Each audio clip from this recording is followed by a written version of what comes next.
আমি আপনাদের নেতা নয়, আমি আপনাদের ভাই অথবা আপনাদের সন্তান। একটি ধানের শীষের ভোটও যেন বাক্সের বাইরে পড়ে না থাকে। নির্বাচনে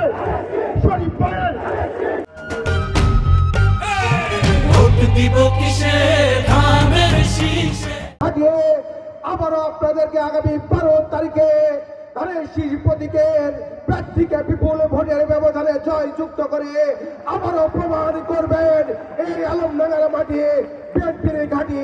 সবাইকে ধন্যবাদ। জনাব সাজিদ হাসান এবং আমাদের মাঝে আরো উপস্থিত আছেন আলমডাঙ্গা উপজেলা নির্বাচন পরিচালনা কমিটির। শুধু আবেদন রাখবো, আগামী 12 ফেব্রুয়ারি আমরা এখান থেকে গিয়ে প্রত্যেকটা বাড়িতে, প্রত্যেকটা মায়ের কাছে, প্রতিটা বোনের কাছে, প্রতিটা যুবক ভাইদের কাছে, প্রতিটা ভোটারের কাছে ভোট প্রার্থনা করব। কথা দিলেন কি দিলেন না? আর দিলে বলেন।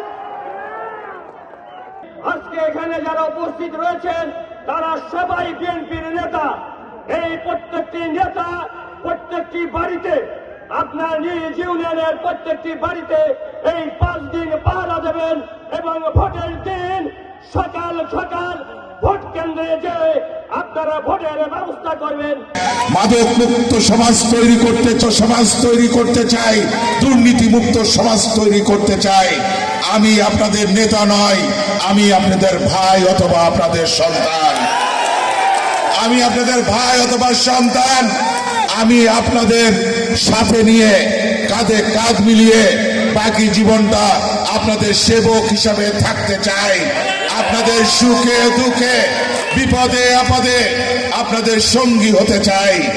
আপনারা ইতিমধ্যে দেখেছেন দীর্ঘ 17 বছর আন্দোলন সংগ্রামে আমি যেভাবে আমাকে আপনারা পেয়েছেন সেইভাবে আপনাদের সাথে সারা জীবনটা থাকতে চাই।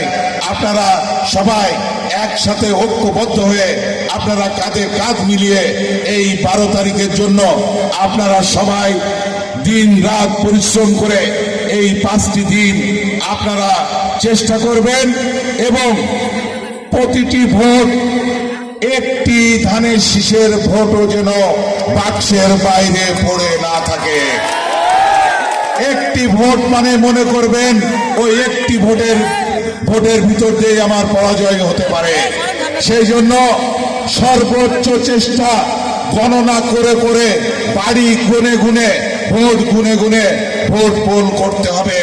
যে ভোটটা যখন পোল হবে না, রেজাল্ট শিটের পরে কিন্তু আপনি আর সুযোগ পাবেন না।